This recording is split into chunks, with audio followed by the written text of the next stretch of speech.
جوانترین دەستپێک بۆ چالاکیەکانمان بەرزکردنەوەی ئاڵای کوردستانە.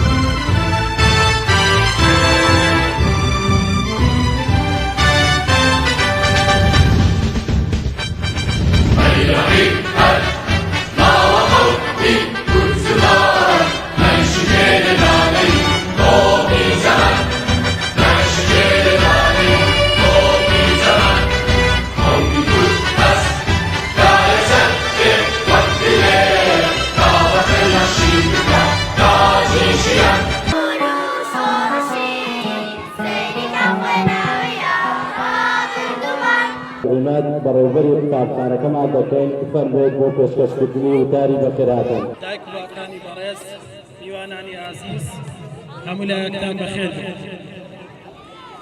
بەرزڕاگرتنی ئەو ڕۆژە گرنگێکی تایبەتی خۆی هەیە. هەر نەتەوە گەلێک بۆ ناساندنی پێناسەی خۆی کۆمەڵێک هێمە و سیمبڵی نەتەوەی هەیە کە یەکەم لەوانە ئاڵایە.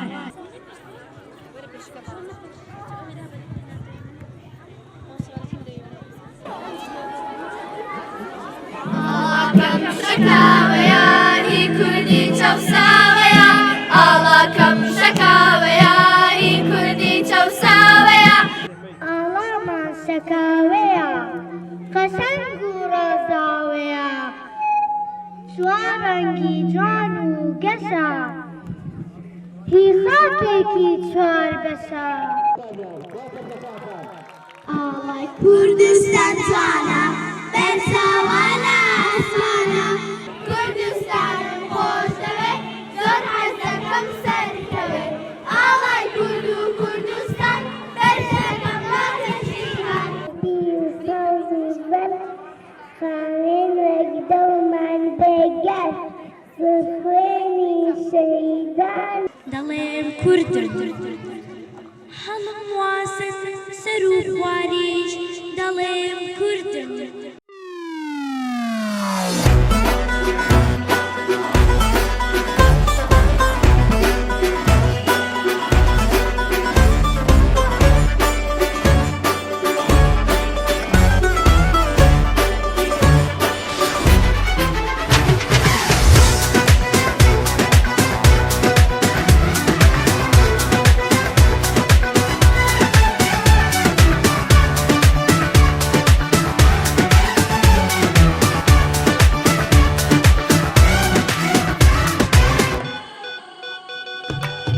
ئەم خاکە جوانە بۆ من ژیانە، ڕوح و جانم بەفیدای کوردستانە، چاوی هەمووانە هیوای دڵانە، چەند شیرینە بۆچی جوانی ژیانە.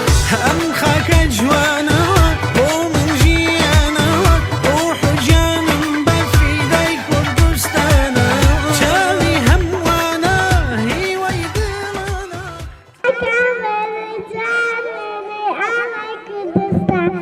گەنجی تووشی ڕەنجەڕۆی و حەسرەت و دەردم ئەمێن، قەت لەدەست ئەم چەرخە نابەزم من ئەمێن. ئەم خاکە جوانە بۆ من ژیانە،